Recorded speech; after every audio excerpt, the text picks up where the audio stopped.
ক্ষীর পায়ের বড় মা। বড় মায়ের অপার করুণা, অনেক মহিমা। তাই তো বরুল মা তারা মাতৃ আশ্রম থেকে ছুটে এলাম ক্ষীরপাই বড় মায়ের দর্শনে। মায়ের মন্দিরের গর্ভগৃহে প্রবেশ করেই প্রথমে দণ্ডি কাটতে শুরু করলাম। মায়ের কাছে অশ্রুর জল নিবেদন করলাম, মায়ের কাছে কিছু প্রার্থনা করলাম। তারপর বাড়ি ফিরে এলাম। মায়ের অনেক মহিমা, মাকে স্বপ্নে দর্শন করেছিলাম। মায়ের গল্প অনেক ভক্তের মুখে শুনেছিলাম, কিন্তু আসার সৌভাগ্য হয়নি। আশ্বিন মাসের বৃহস্পতিবার সন্ধ্যাবেলায় পুত্র আকাশ এবং বাবু ভাইকে নিয়ে পৌঁছে গিয়েছিলাম ক্ষীরপাই ধাম।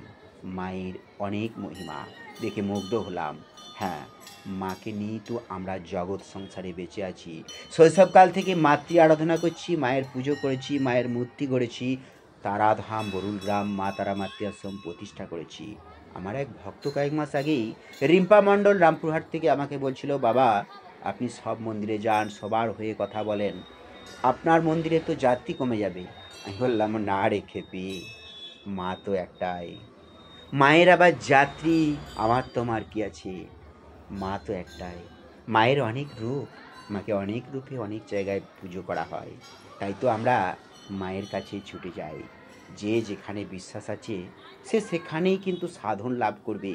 ঠিক যেইভাবে আমি একজন মাতৃ সাধক হয়েও এসে পৌঁছে গেলাম ক্ষীরপাই ধাম। বড় মায়ের অনেক মহিমা আমি নিজে সেটা উপলব্ধি করলাম।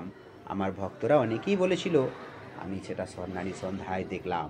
বড় মা সবাইকে ভালো রেখো, বিশেষ করে আমার যাত্রী, ভক্ত, শিষ্য, শুভাকাঙ্ক্ষী, ফলোয়ার্স এবং সাবস্ক্রাইবারদের, যাদের দয়া দাক্ষিণ্যে আজকে আমি মাতৃ সাধক হতে পেরেছি। জয় বড় মায়ের জয় হোক, জয় বড় মায়ের জয় হোক।